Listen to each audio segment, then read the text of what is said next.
할렐루야. 옆에 있는 분 축복하도록 하겠습니다. 그 용사가 그렇게 죽었습니다 라고 축복하시기 바라겠습니다. 예. 어떻게 식사하시고 전도하시고 좀 쉬시면서 우리 안에 아말렉 요소들을 어떻게 좀 정리를 해 보셨나요? 제가 이제 목사로서요. 그리고 또 우리 찾으시는 교회 담임 목사로서 소박한 꿈이 하나가 있습니다. 소박한 꿈이면서 동시에 이제 기도 제목인데, 소박한 꿈이 뭐냐 하면 틈나는 대로 성도들이 남의 입하고 하지 않고 앉아가지고 성경 얘기하는 날, 그날이 좀 왔으면 좋겠다. 이게 제 소박한 꿈이에요. 네. 앉아가지고 세상 얘기하고, 제가 예전에도 한번 말씀드렸죠. 이 부교육자 시절을 제가 두 군데의 교회를 거쳤어요. 담임 교육자는 이제 한 군데, 전도사 시절 한 군데 이렇게 거쳤어요. 제가 그래도 담임 목사를 두 번째 하는 거예요. 이게 생판 감사합니다. 그렇게 호응해 주셔서. 예. 근데 이 부교육자를 하다 보면은 정말 어려운 게 뭐냐면, 큰 차들을 운전하고 가다 보면 뒤에서 성도들이 이야기하는 게 이게 들려요. 정말 어떨 땐 듣고 싶지도 않은데, 죄송합니다. 솔직히 이야기 진짜 짜증나는데요. 그냥 차를 갖다가 그냥 어디다 갖다가 그냥 세우고 싶더라고요. 뭐요? 세우고 싶다고요. 근데 정말 은혜롭지 않은 얘기들이 뒤에서 막 나오는데, 제가 저쪽 동네에 있을 때는 그 평창동 이런 얘기를 많이 나와요. 평창동. 그 다음에 저기 종로구 이야기하면서 증권과 이야기, 증권과, 심지어는요 교회 차 안에서 증권과 찌라시 얘기도 해요. 진짜 이걸 도대체 어떻게 받아들여야 되나 막 심각할 정도로요. 그러면 진짜 차 세워야 돼요, 진짜. 근데 막 여기까지 막 올라와가지고 이제 제가 이제 정말로요, 이젠 좀 그만하시죠라고 이야기하려고 그러면 이제 갑자기 옆에 차가 확 끼어든다든지 이렇게 되는 거예요. 그러면 이제 좀 조용하는 거죠. 정말 너무 힘들어요. 제가 우리 찾으시는 교회에서는 아직까지는 그런 모습은 발견을 안 했어요. 못했습니다.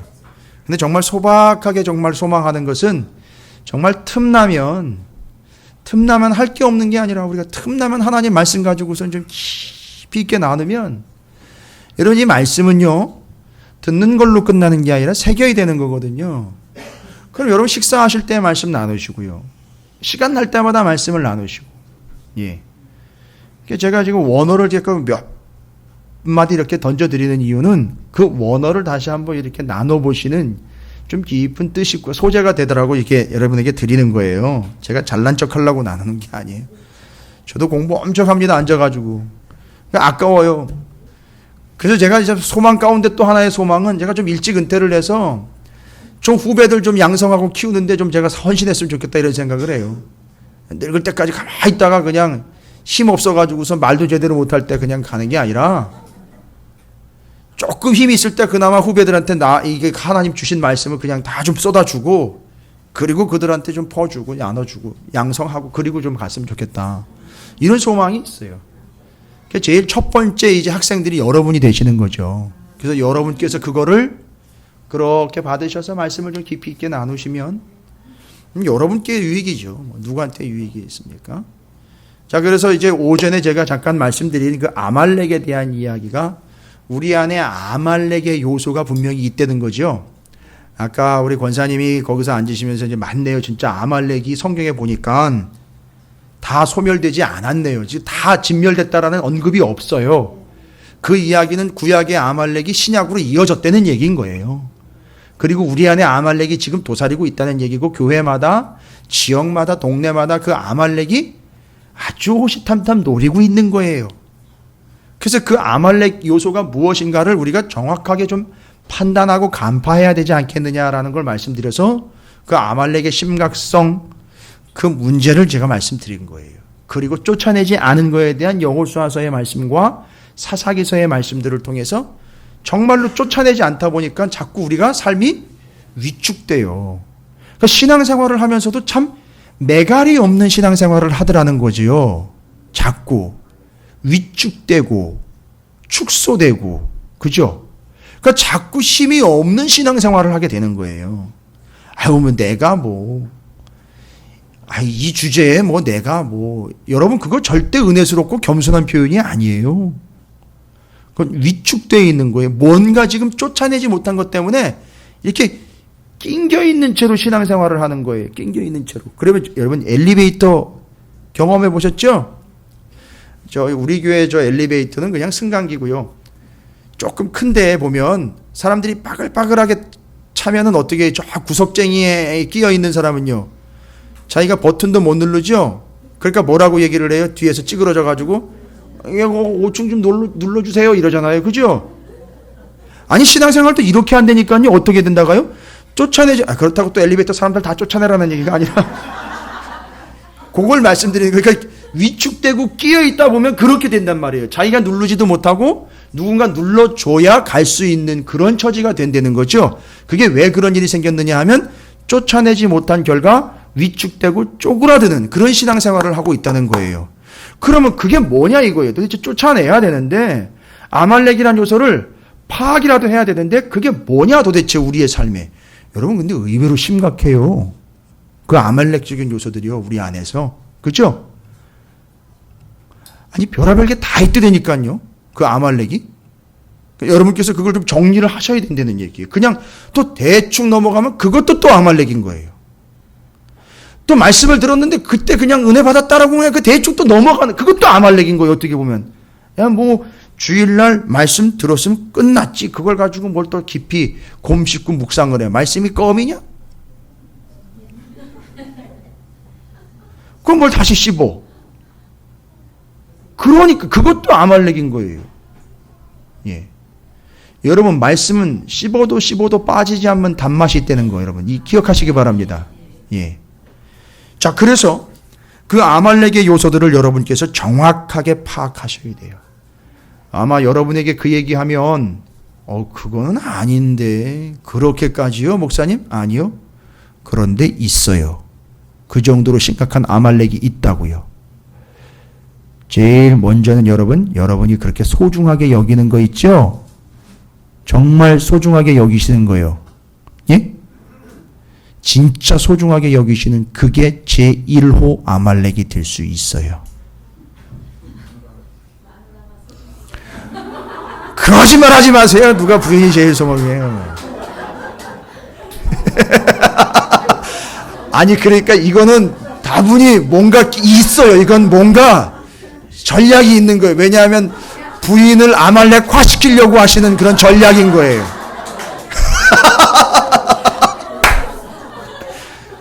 아니 이렇게 3단, 4단으로 2단으로 적용을 해보시면 큰일 나는데 그럼 의도가 뭐예요? 그러면 이제 언제냐가 결정되는 거예요? 언제냐가. 예? 감사합니다. 그래도 저는 그걸 농담으로 받지 않고 이제 그걸 그렇게 적용이 됐다는 얘기거든요, 벌써. 근데 잘 적용하세요, 제발. 예. 은혜스럽게 적용하시기 바랍니다. 맞아요. 정말 우리가 소중하게 여기는 그게 진짜 아말렉이 돼요. 저는 요즘에 우리 아이들 보면서 그 핸드폰이요. 이거 휴대폰 이게 정말 아말렉 버금간다라고 생각을 해요. 진짜 심각하잖아요. 아니 무방비로 노출돼 있다니까요. 저도 깜짝 놀랐어요. 의도하지 않아도 그냥 다 노출돼 버려 있어요. 이 거짓 정보와 음란 정보들이 다 노출이 돼 버려요. 이거 하나만 가지면 다 해결되기 때문에. 제가 일주일 동안 너무 마음이 어려워가지고 이것 때문에 그냥 고민이 막 되더라고요. 그냥 검색어 하나만 톡 쳐놓으면요 그냥 싹 나와버려요. 너무 걱정스러운 거예요 지금. 아주 심각합니다. 이거 진짜 이 욥기에 나오는 리워 야단 같은 그런 악어 때도 아니고요. 너무너무 심각하고 무지막지한 거예요. 이런 아말렉들이 한둘이 아니에요.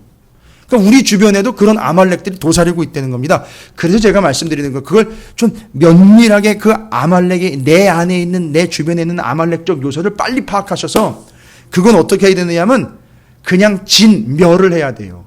제가 그냥 생각하는 것은, 제가 이제 저희 아이들한테도 이제 그런 얘기를 가끔 해요. 이제 만약에 네가 조절이 안 되면 아빠가 부셔버리겠다. 그냥 그렇게, 그게 화가 나서 하는 얘기가 아니라 안 되면 그렇게 해서 아말렉을 제거를 해줘야 돼요. 어쩔 수가 없어요, 지금은. 안 되면 아빠가 부셔버릴게. 이렇게까지 얘기를 해요. 어떤 친구는, 이건 신앙의 간증으로 나와 있는 그런 얘기인데, 자기가 이 성적인 충동을 감당을 못하니까 그런 문제가 생길 때마다 뭐 했다 그래요? 목사님한테 전화했대잖아요. 목사님 나 좀 도와주세요. 아니, 그러니까 그런 죄의 유혹이 올 때마다 목사님한테 전화해가지고 목사님 기도 좀 해주시고, 아니면 목사님하고 함께라도 있으면 제가 죄를 짓지 않을 수 있을 테니, 좋습니다. 그렇게라도 자기 안에 아말렉적인 요소와 씨름하려고, 그걸 쫓아내려고 하는 그런 노력들이요. 그게 노력 때문에, 그게 행위 때문에 구원을 얻는 게 아니라, 이미 이 사람은 자기가 구원받은 자라는 확신이 있다면 그렇게 해서라도 그 구원을 지켜내야지요. 이게 우리 안에 아말렉이 우리를 넘어뜨리거나 밀어내가지고 저 구석으로 쳐봐가지고 위축되고 쪼그라드는 삶을 살지 않도록 하기 위한 우리의 몸부림이 돼야 된다는 거죠. 피를 흘리기까지.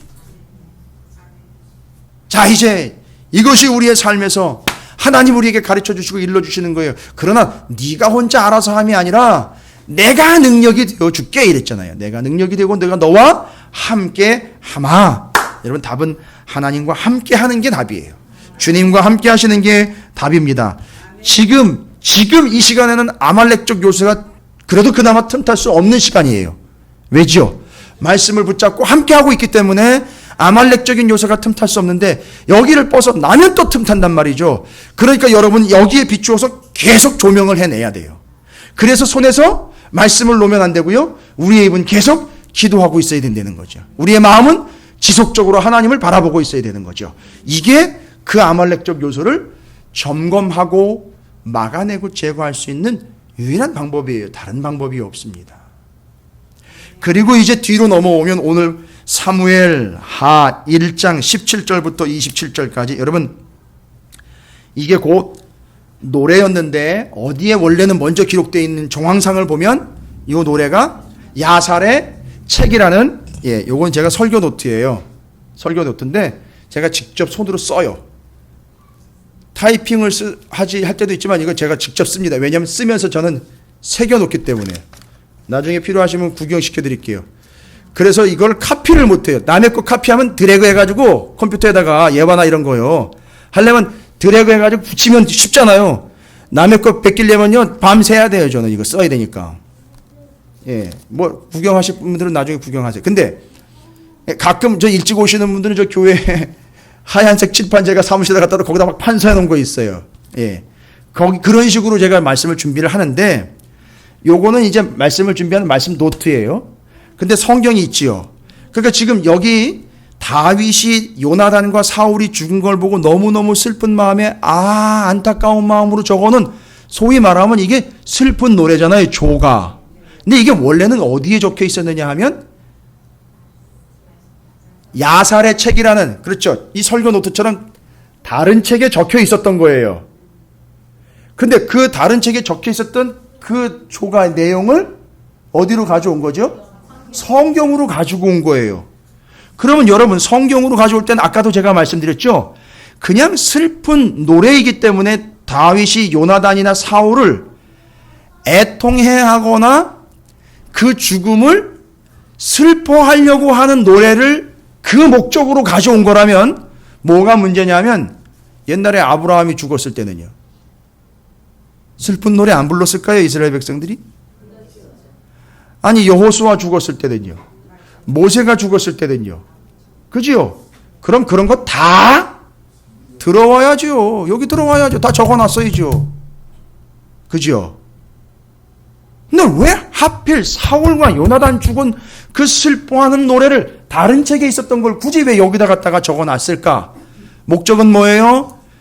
여기 가르친다라는 단어가 있지만 노래를 가르치려고요. 조금 있다가 예배 끝나면 우리가 이제 찬양 연습할 텐데 찬양을 가르쳐 주려고 다윗이 자기가 찬양 좀 하니까 아니에요. 자기가 노래를 좀 하니까 그 노래를 가르쳐 주려고 이 슬픈 노래를 불러봐. 이거를 위해서 가지고 여기다 기록해 놓은 게 아니라 이 내용에 그 슬픈 노래 안에 있는 내용 중에 뭔가 영적이고 성경적이고 하나님의 뜻이 있다라는 걸 그걸 가르쳐 주려고 가지고 온 거지.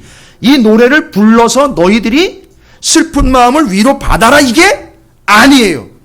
자, 그건 내용을 보면 알 수 있어요. 그냥 슬픔을 위로받으려고 적은 게 아니라는 거예요. 다윗이요 지금 누구와 누구를 슬퍼하고 있죠? 사울과 요나단의 죽음을 슬퍼하고 있어요. 근데 이건 슬퍼하는 내용이 아니에요. 가만 보면 잔뜩 뛰어났다가 뒷구녕에 가가지고는 뭐가 얘기가 되느냐 하면 뒤에 가서는요 그 잘난 용사가 엎드러졌다. 여러분 이 엎드러졌다는 게 아까 얘기 드렸죠. 엎드러졌다는 게 무슨 뜻이라고 했죠 아까? 나팔이라는 히브리어로 뜻이 뭐라 그랬습니까? 예, 나팔. 엎드려졌다. 나팔 땅에 떨어져 버렸다. 떨어져서 깨져 버렸다. 실패했다. 칼 위에 몸을 던졌다. 떨어지게 했다. 내던졌다. 내다 버렸다. 쓰러지게 했다. 이런 얘기예요. 아니 그러면 슬픈 노래를 다윗이 사울이나 요나단을 위해서 적으려면 대개 보면 조가의 내용은 어떤 내용이에요? 그 사람이 어떻게 살아왔었고 어떤 좋은 점과 어떤 훌륭한 점들을 쭉 열거를 하면서 그죠? 그래서 이 조가가 없으면 뭐를 하지요? 장례식에서? 예, 그게 이제 우리나라 전통이고 좀 점잖게 하려면 이제 곡이나 노래 같은 거 말고 이렇게 조문을 써서 그거를 편지식으로 읽잖아요. 그러면 그 내용은 거의 다가 떠나간 그 사람에 대한 아쉬움과 그 사람이 살아서 어떻게 좋은 일 했던 거나 뭐 이런 것들 기억하기 위해서 적잖아요. 근데 가만히 보시면 17절부터 27절까지 여러분 읽어보시면 그 다윗이 요나단과 사울의 그동안에 좋았던 점을 쭉 열거하는 것보다는 어딘지 모르게 애통해하고 슬퍼하는 것 같기는 한데 내용이 조금 껄쩍지근해요. 그럼 한번 들어보세요.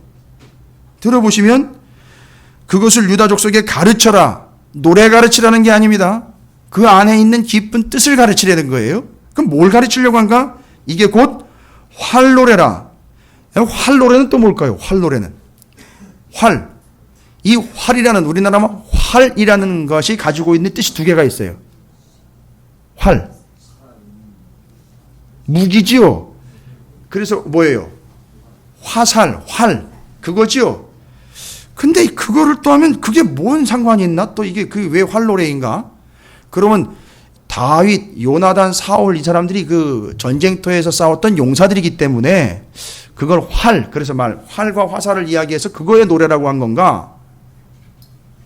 근데 여러분 활이라는 말이 또 하나가 있어요. 여러분 여기 친교실에 가시면 활이 하나 있어요. 뭔지 아시죠? 우리 김경석 권사님이 첼로를 연주하실 때 쓰는 거 있죠? 그게 아니겠는가 싶어요. 왜요? 그걸로 연주를 하면서 노래를 부르는 거니까 활노래가 그 노래가 아닐까? 요건 생각입니다. 추정이에요. 확정하지 마십시오. 저도 확정해도 안 되고 신학자들도 이걸 확정하지는 않았어요. 그래서 그 노래냐 이 노래냐는 아직 정해지지 않았지만 어쨌든 그걸 불러서 그 안에 있는 내용을 제대로 가르쳐 주기를 원하는 마음이 있어요. 그럼 이제 내용을 볼게요. 내용을 보면 첫 번째 19절에 보면 제일 중요한 건 뭐냐면 이스라엘아 내 영광이 산 위에서 죽임을 당하였도다 라는 거예요. 뭐가 어떻게 됐다고요? 이스라엘의 영광이 산 위에서 어떻게 됐다고요? 죽임을 당했대요. 여러분 이게 사울을 이야기하는 건지 사울이 죽은 결과 이스라엘이 어떻게 된 걸 얘기하는 건지는 모르겠는데 영광이라는 말은 뭐냐 하면 화려함을 이야기를 해요. 화려함과 장식, 자랑, 겉으로 드러나는 걸 이야기를 해요.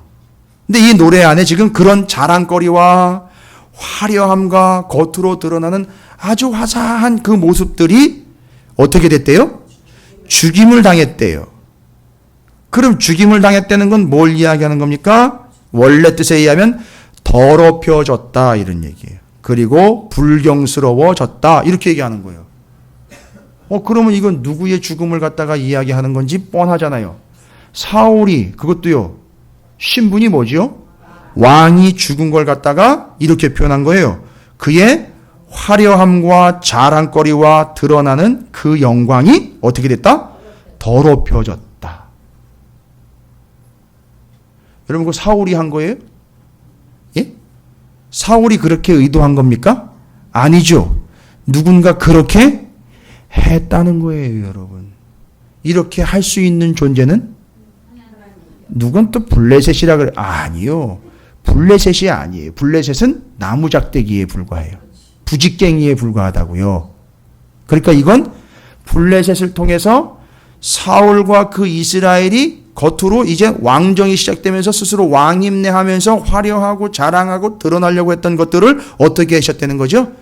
더럽혔다는 거예요. 그건 뭔 얘기입니까? 하나님이 사울이 입고 있던 왕의 옷에다가 흙탕물을 뿌려버린 거예요. 아니면 이렇게 얘기할 수 있죠. 그 왕이 입고 있던 옷을 하나님 어떻게 한 거죠? 찢어버리거나 벗겨버렸다. 와, 목사님 어떻게 그렇게. 그런데 지금 그 톤으로 계속 가요. 뒤에 보면은요. 자, 이제 19절, 25절, 27절에 동일하게 나와 있는 그 아주 공통적인 표현입니다. 뭐라고 나와 있죠? 이스라엘아 내 영광이 산 위에서 죽임을 당하였도다. 오호라 두 용사가 엎드러졌도다.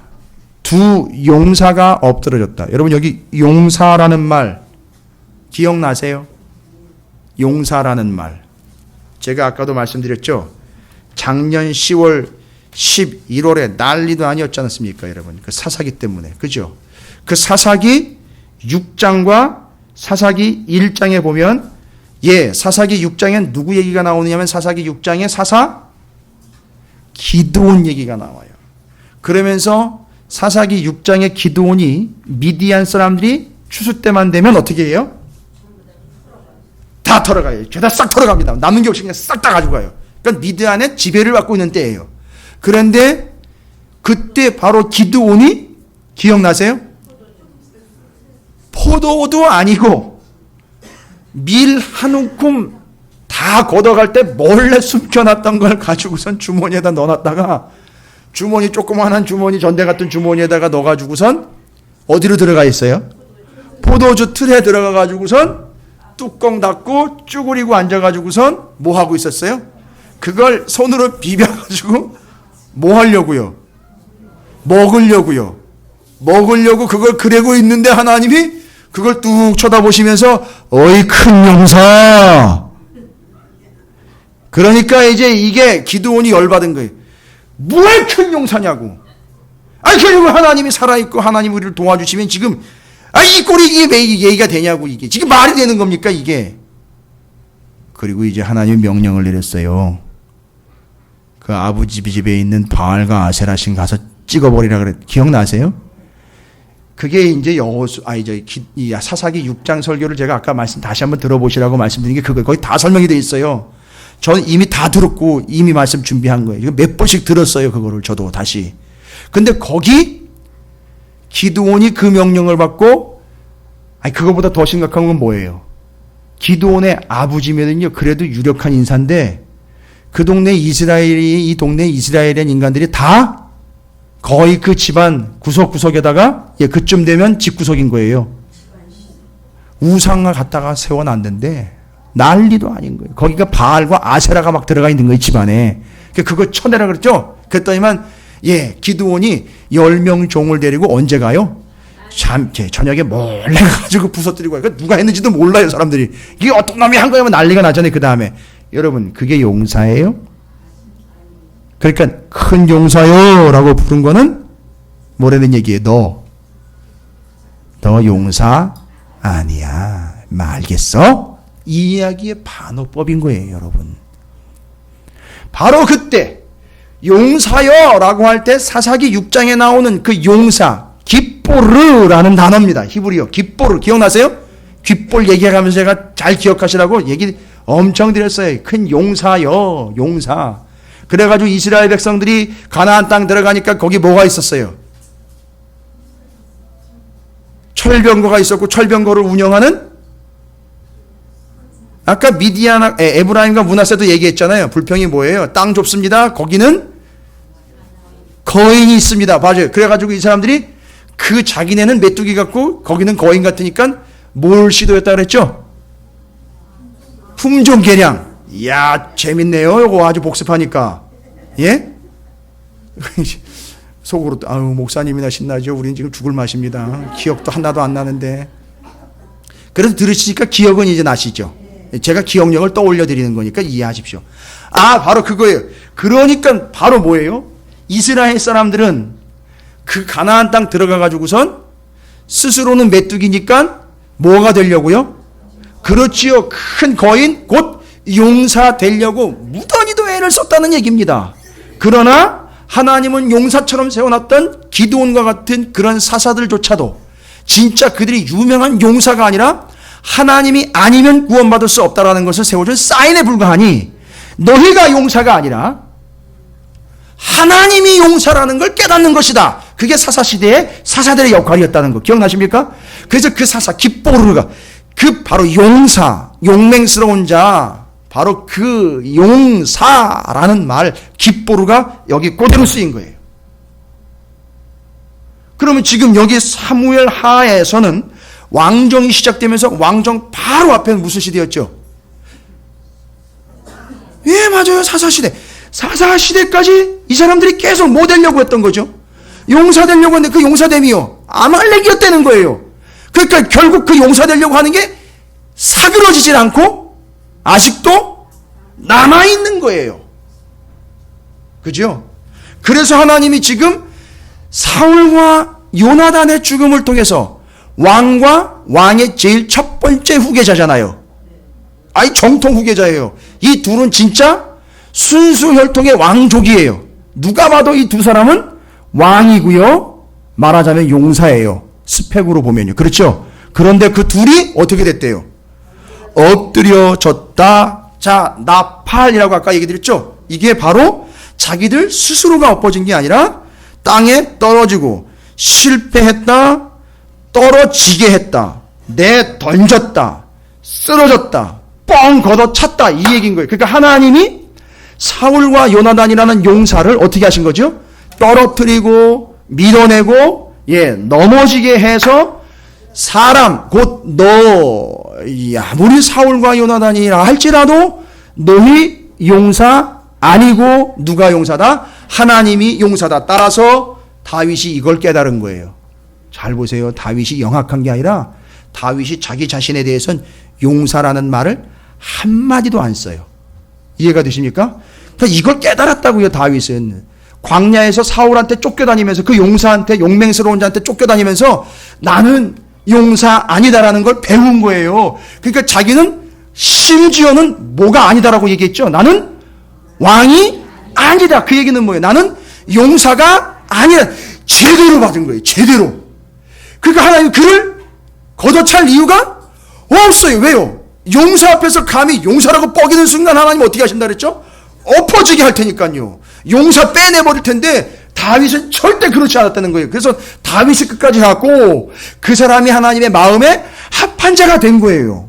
여러분 이 구조를 이해하셔야 돼요. 이 시에는요. 요 찬양에는 바로 하나님이요. 영광을 나타내려고 지가 화려함을 뻐기는 자 그들을 더럽혀지게 만들 것이고 지가 용사라고 깃보를 입네 라고 나대는 인간들과 자기의 영광을 찾는 그들 내가 뻥 걷어차고 내가 용사라는 거 드러낼 거고 잘 보세요. 여기서 끝나지 않습니다. 내용이요. 21절을 보세요. 21절에는 또 뭐라고 나와 있습니까? 길보와 산들아 너희 위에 이슬과 비가 내리지 아니하며 그럼 여러분이 응용을 한번 해보십시오. 지금까지 제가 이 17절부터 27절까지의 내용에서는 예, 단순히 사울과 요나단을 슬피 울어서 노래로 지어가지고 그들을 위로하려고 하는 개념이 아닌 그 안에 뭔가 담겨있는 메시지를 전하려고 했다 보니까 찾아냈어요. 영광이 죽임당했고 용사가 엎드렸어요. 그럼 여러분 찾아보세요. 21절에서.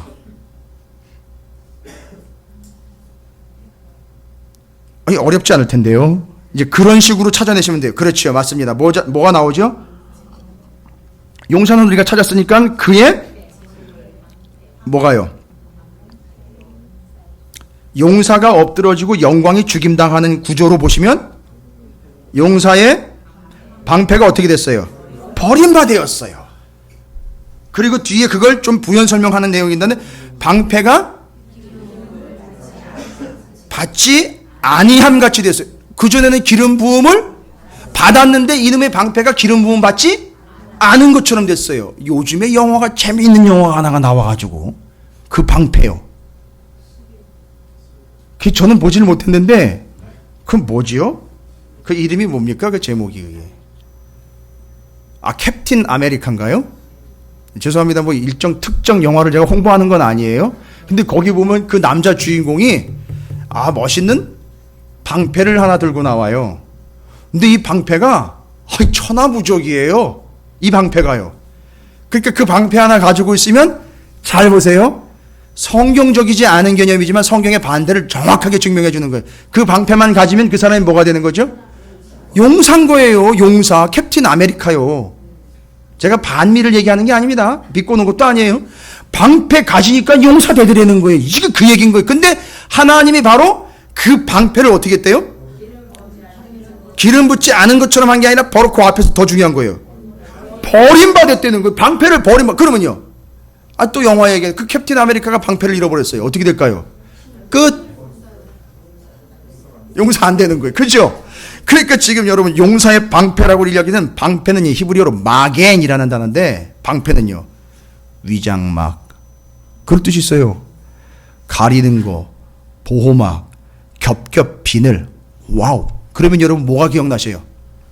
겹겹 비늘이래요. 그게 방패래요. 뭐 생각나는 짐승 같은 거 혹시 없으세요? 뱀, 조금, 악어. 근데 성경에 악어 얘기 나오잖아요. 리워야단. 맞습니다, 장로님. 욥기에 나와요. 여러분 욥기 한번 볼게요. 욥기 41장 15절이에요. 재밌습니다. 욥기 41장 15절이요.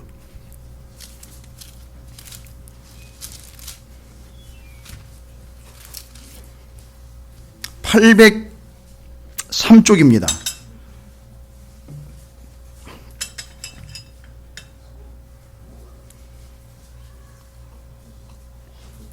구약성경 803쪽 욥기 41장 15절에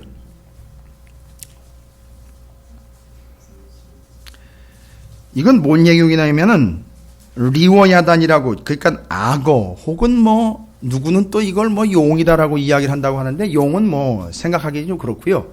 악어와 같은 그런 아주 흉측하고 아주 단단한 껍질을 가지고 있는 그런 파충류 같은 그런 공룡의 비스름한 그런 짐승들 있잖아요. 그런 짐승을 누가 만들었느냐? 하나님이 만들었다는 거죠. 니들이 그거 이길 수 있어? 니들이 아무리 강한 척해도 그 비늘 한번 뚫을 수 있어? 그 리워야단이라는 그 악어의 비늘구차 니들 힘으로 뚫어내가 이길 수 있을 것 같아? 하나님이 이렇게 얘기하시는 중이거든요. 그때 등장한 그 리워야단이라는 그 동물 짐승의 비늘에 대한 이야기가 41장 15절에 얘기해요. 그의 질비한 비늘은 그의 자랑이로다. 이때 이 질비한 비늘이 바로 마겐이라는 단어를 쓰고 있어요. 용사의 방패. 똑같은 단어예요. 그러니까 이게 뭘 의미하는 거죠? 힘, 용기를 의미하는 거잖아요. 그런데 그걸 하나님이 어떻게 했다는 거죠? 방패를 버렸다. 그런데 이 버렸다라는 단어가 또 중요해요. 여러분 어차피 이 구조로 가야 돼요. 지금 계속 세 번째 세트 나온 거 아시죠? 첫 번째 세트는 뭐였습니까? 뭐가 어떻게 됐다? 영광이 죽임당했다. 그 본문에 있는 표현 들으면요. 잘 표시해 놓으세요. 나중에 혹시 또 헷갈리실 수 있어요. 영광이 죽임당했다. 그래서 그 화려함이 더럽혀졌다. 그렇죠? 그 다음에 용사 깃보르가 엎드러졌다. 깃보르가 나팔 불었다. 아니 또 이렇게 또 외우시기 쉽게 얘기 드린 거예요. 깃보르 나팔. 그 용사가 내던져졌다. 뻥 걷어차였다. 그 다음에 세 번째는요, 용사의 방패, 마겐, 그 리워야단의 그 겹겹 비늘 같은 그 갑옷 같은 비늘이 버림받았다. 설명드릴게요. 버림받았다. 히브리어로 가알이라 그래요. 근데 이 단어가 또 의미가 있어요. 그러니까 이건 그 비늘을 가지고 있는 존재에서 생각하면 안 돼요. 버림받았다라는 말이 가지고 있는 그 속뜻이 바로 혐오하다. 혐오하다. 그 다음에는요, 거절하다. 멀리 던져버리다. 싫어하다. 버리다. 여러분, 뜻이 하나 더 있어요. 그게 하나 더 있는데 낙태하다라는 뜻이 있어요. 그러니까 그 겹겹 용사의 방패를 어떻게 했다는 거죠? 혐오하고 더럽고 지저분하게 여기고 싫어해가지고 버려버렸다는 거예요. 여러분, 사울이 그랬어요? 예? 사울이 그럴 리가 없잖아요. 자기가 살려면 그거 어떻게 해야 돼요? 붙잡고 있어야 되는데 자기는 죽은 모양이 되었고 그 방패는 버린 바가 된 거예요. 알고 봤더니 그 버렸다라는 말 속에는 혐오하고 거절하고 멀리 내던지고 아주 싫어했다고, 거의 심지어는 막 낙태라는 단어의 뜻까지 들어가 있을 정도로 아주 지긋지긋하게 싫어했다는 걸 이야기하고 있어요. 그러니까 이건 누가 싫어했느냐 하면 하나님이 싫어하신 거예요. 그래서 그 용사의 방패를 버린 바, 가알시켰다라고 기록을 하고 있는 거예요. 여러분, 여기서 끝이 아니에요. 27절에는요 뭐죠?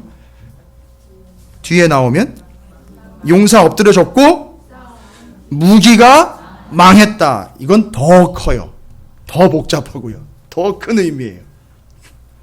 자, 지금 몇 번째 세트 나왔습니까? 예, 용사 세트 중에 네 번째 세트예요. 이것만 가지고도요, 여러분, 이것만 가지고도 제가 소위 말하면 뭐 어디 부흥회 가면 먹고 살 수 있어요. 이것만 가지고도요.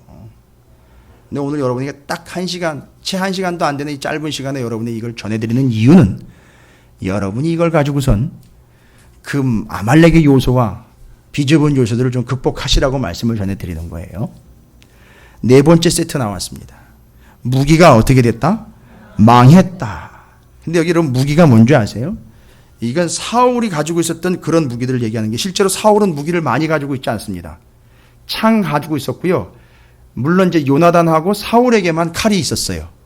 그 당시 이스라엘에는 칼이 따로 없었습니다. 왜냐하면 다 노쇠, 구리 이런 거 가지고선 무기와 연장을 만드는 때라 칼이 생겼어요. 칼이 생기면 철이잖아요. 그걸 벼리려고, 그러니까 그거를 갈려면 어디로 가야 된다 그랬죠? 블레셋으로 가야 된다 그랬어요. 그러니까 블레셋이 무기를 다 재고 있는 거예요. 그러니까 블레셋한테 꼼짝 못하고 다 하고 있는 상황인 거예요, 지금. 이 사람들의 상황이요. 그때 다윗이 왕으로 이제 올라오는 거고요. 자, 그럴 때 그 무기는요, 무슨 뜻이 있느냐면 히브리어로 켈리라는 단어인데요, 켈리. 근데 이게 그냥 무기라는 뜻만 있는 게 아니라, 들어보세요. 모든 도구를 다 얘기를 해요. 모든 도구. 특별히 재미있는 게 뭐냐면 그 켈리라는 단어에, 여러분, 오늘 여러분의 우리 이 여성 집사님, 권사님들, 성도님들 그 당신의 미모를 위해서 뭘 꾸미고 오셨습니까? 예, 칠하셨고 또 이렇게 달고 오신 거 없으세요 혹시? 예? 예? 또 그걸 또 뭐 부의 상징이나 이런 걸로 우리가 오해하거나 착각하지는 않지만 달고 오시고 또 부착하고 오시고, 그렇죠? 매달고 오시고 이런 거 있죠. 그걸 뭐라고 불러요? 예, 그걸 북이라고 부른다고요. 히브리어로 켈리. 지금 여기 27절에 사용된 그 무기라는 게 있죠? 그 속에 그게 담겨 있어요. 그 장신구요. 액세서리라는 뜻이 담겨 있어요. 그러니까 여러분, 이걸 왜 쓰는 겁니까? 이 액세서리와 장신구, 이 도구들을 왜 써요? 그렇죠. 어쨌든 우리가 나타나고 드러나기를 원하는 마음에 사용하잖아요. 근데 하나님은 그런 것들을요, 군인은 액세서리, 물론 페르시아 군인들은 워낙에 페르시아가 금이 많다 보니까 페르시아랑 그리스랑 딱 붙었는데 이놈의 페르시아 군인들 죽이고 나니까 이놈의 인간들 주머니에 금덩어리가 막 수두룩하게 나온다는 거예요. 막 여기 주머니에도 넣어놓고 저기 뒷주머니에도 넣어놓고 해가지고선 페르시아 군이 딱 전멸되고 갔는데 그리스가 일확천금을 얻은 거 아닙니까? 떼부자가 된 거예요. 그것 때문에. 이게 이제 전쟁사에 나와요. 그런 사람 빼놓고는 군인들의 장식은 뭐예요? 예? 군인들이 이게 꾸며야 되는 건 뭐가 있어요? 갑옷 이런 거잖아요. 창, 칼, 방패, 갑옷 이런 거잖아요. 군인들에게는 그런 무기, 여성들에게는요, 샤넬 23호 뭐 이런 거, 그죠? 거기다가 이런 장신구들, 그 다음에 이거 왜 이걸 취급하시는 거예요? 어쨌든 내가 이런 존재임네라는 걸 드러내려고 유지하려고 하는 건데, 그런 모든 것들을 이야기하자면 그런 도구, 보물 창고 뜻도 있어요. 보물 창고, 모든 소유물, 세간살이란 뜻도 있어요. 그 모든 걸 왜 가지고 있는 거야? 라고 물어보면 먹고 살아야죠. 또 그래도 좀 편하게 살고, 그래도 내가 어떻게 산다라는 걸 좀 보여줘야지. 장식품처럼 액세서리처럼 달고 있는 그 모든 것들을 어떻게 됐다? 그게 망했다, 아바드했다라는데, 여기서 또 뭐가 나왔느냐면 쇠잔했다, 없어졌다, 파멸됐다, 다 빼앗겼다, 이런 뜻이 있어요. 그러니까 이거 누가 한 거예요? 다 하나님이 하신 거예요. 여러분, 그러면 지금 사무엘하 1장 뒷부분에 나와 있는 이 시편 아니죠. 이 노래가 얘기하려고 하는 거는 뭘 얘기하려고 하는 거냐 하면, 성서적으로 말씀드릴게요. 앞선 사무엘상하는 어쨌든 왕정 시대니까 그렇다 치고, 바로 그 앞선 시대까지의 그 심각한 문제였던 사사 시대까지의, 지금도 여전히 아말렉으로 남아있는 그들 안에 뭐가 되려고 하는 요소들이죠? 용사되려고 하는 그것을 여기서 종지부를 찍고, 그럼 어떻게 종지부를 찍어요? 왜 종지부가 찍히느냐 하면, 다윗이 뭐 하지 않았다는 거죠? 왕되지 않았고 용사되려고 하지 않았던 거예요. 그리고 용사들의 죽음을 선포하고는 이제 여기까지가 무슨 역사 끝? 용사의 역사 끝이고, 이제는 누가 왕이고 누가 용사라는 거죠? 맞습니다. 여러분, 제가 이제 답을 드릴게요. 우리 안에 아말렉과 우리가 빚어봐가지고 위축되고 쪼그라드는 인생을 살지 않기 위해서는 단 하나의 방법밖에 없어요. 우리가 드러나는 삶을 살면 안 돼요. 우리가 나타나거나 우리의 힘을 세우거나 우리의 힘을 키우거나 우리의 장신구를 화려하게 달아가고 우리의 세간살이를 더 확실하게 확보하는 삶을 살아가는 삶이 아니라, 나의 왕, 나의 용사는 하나님 한 분밖에 없다라는 이 믿음 가지고 살아가지 않으면 아말렉이 계속 치고 들어오고요, 우리의 인생은 위축되게 되어 있는 인생이 된다는 거예요. 정답은 이거예요. 하나님만이 용사이고 하나님만이 왕이시라는 걸 늘 삶에서 고백하면서 인정하면서 선포하면서 가는 게 유일한 방법인 거예요. 이것까지 들었어야 되는데 오전 예배 오신 분들이 다 가보셨네. 들으시겠죠 뭐. 정리되셨습니까? 그러니까 자꾸 시편이라 그래. 다윗이 시편을 너무 많이 줬다 보니까 요즘에 또 새벽에 시편 강의하다 보니까 자꾸 시편이라는데, 이 시편에 머금가는 이 노래가 다윗이 결국 하나님의 뜻을 여기다 담아서 말하려고 하는 게 바로 그거였다는 거예요. 그래서 다윗은 사무엘하 1장을 보면 다윗은 이런 영적인 진리를 어떻게 한 거죠? 깨달았어요. 알았어요. 나는 깃보로 아니다. 나는 용사 아니다. 나는 왕이 아니다. 결국 또한 자기는요, 사울과 같이 아말렉의 요소들이 계속해서 내 안에 들어올 때에 이걸 어떻게 처리해야 되는가에 대한 문제가 명확하게 세워진 거예요. 여러분, 가끔 아말렉이 쳐들어왔잖아요, 다윗도. 그죠? 그때 대처법이 뭐였어요? 아말렉을 멋있게 뻥 걷어차는 게 아니라 어떻게 했어요? 답이 있었잖아요. 답 제가 드렸잖아요. 그걸 물리쳐 이겨낼 수 있는 유일한 방법은 하나님이 왕이시고 하나님이 용사라는 걸 인정하고 거기에 어떻게 해야 돼요? 그러면 그렇죠. 그냥 행동으로 보면 그냥 뭐죠? 진짜 임자 만나면 이게 어디서 눈을 뭐라고 얘기를 해야죠? 꿇어 하면 끝나는 거죠. 근데 누가 꿇어 하면 그냥 바로 꿇어버렸죠. 심지어는요, 나단이 와가지고 너 그 나쁜 놈이 너야 라고 하니까 바로 꿇어버리잖아요.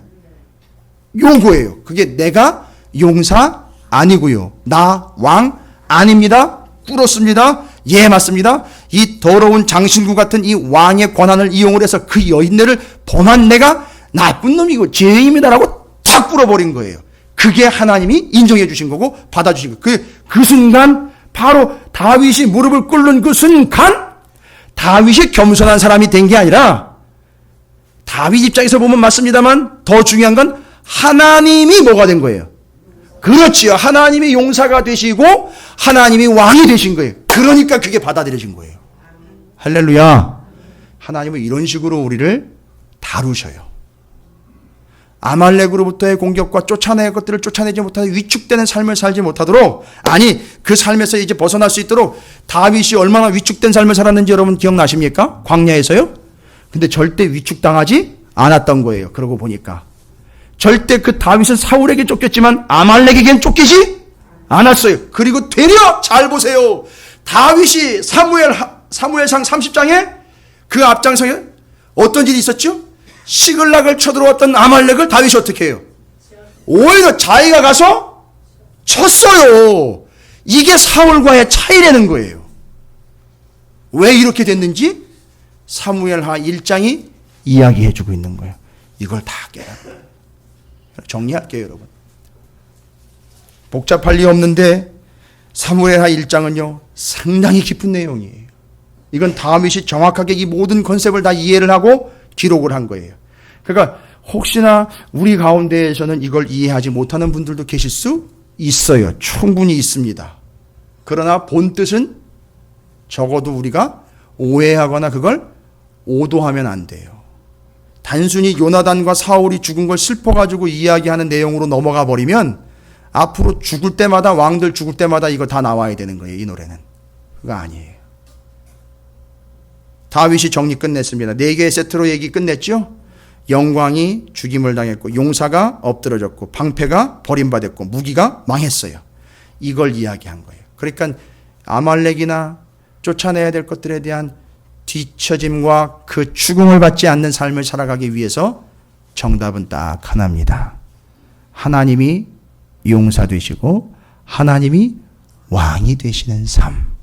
절대 그런 사람의 삶은 아말렉에게 추격을 당하지 않고 위축되지 않는 삶을 살게 된다라는 걸 다윗을 통해서 정리 끝냈습니다. 할렐루야. 오늘 오후 예배 때는 참 졸리기도 한데 참 중요한 얘기를 드렸어요. 너무너무 중요한 얘기입니다. 그래서 성경적으로는 다윗이 사사시대까지를 싹 정리했어요. 여러분, 사사시대 누구의 죽음으로 정리합니까? 누가 죽으면서 사사시대가 마무리됐다고 보죠? 예? 사울은 왕이잖아요. 사무엘이 죽으면서 사무엘을 다윗이 만났잖아요. 그죠? 예. 사울도 만났어요. 바로 그 직전까지의 상황을 정리하고 왕정 들어왔는데 사울이 용사 되려고 갑질해야 되니까 그걸 빨리 정리해서 꺾어야 돼요. 왕정은 그런 제도가 아니다라는 걸 알고 다윗이 천년의 모범으로 탁 서서 바로 사울의 길이라고 하지 않고 다윗의 길이 나온 이유가 바로 요거예요.